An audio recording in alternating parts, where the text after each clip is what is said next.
क्या ईश्वर है? मनुष्य एक कल्पनाशील प्राणी है।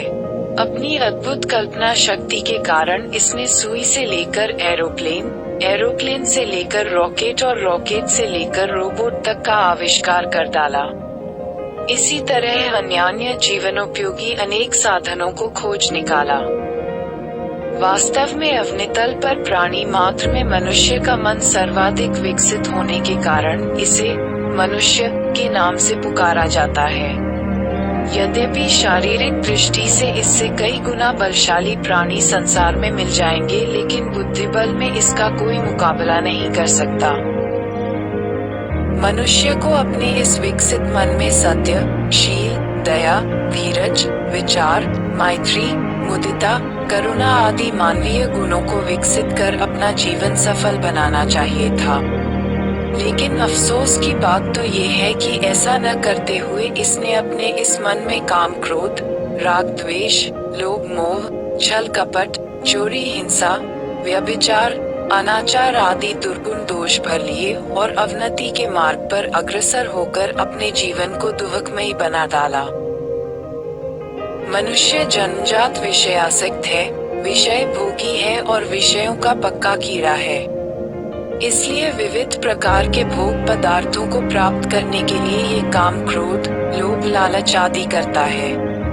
लेकिन अफसोस तो इस बात का है कि इसने अपने मन में कुछ ऐसी निरर्थक कल्पनाओं और मान्यताओं को स्थान दे रखा है जिनसे इसे कुछ भी प्राप्त नहीं होता है।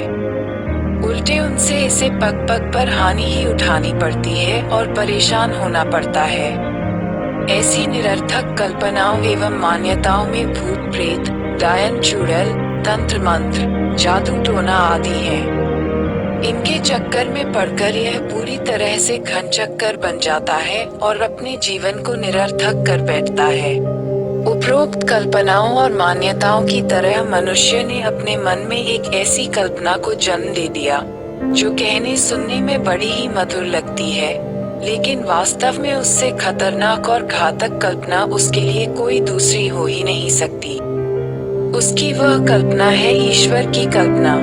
मनुष्य की यह कल्पना उसे चैन से नहीं रहने देती। उसमें हरदम हीन भावना भरती रहती है और उसके आत्मविश्वास को नष्ट करती रहती है।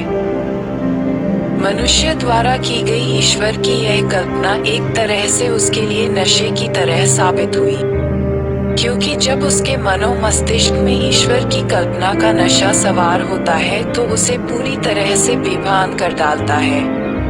फिर उसे कुछ सूझता नहीं है। अपनी इस कल्पना को सच मानकर और उसकी काल्पनिक मूर्तियां गढ़कर यह कभी कभी इतना मदहोश हो जाता है कि स्वयं अपने ही हाथों अपनी जीभ काटकर पत्थर की मूर्तियों को चढ़ा देता है।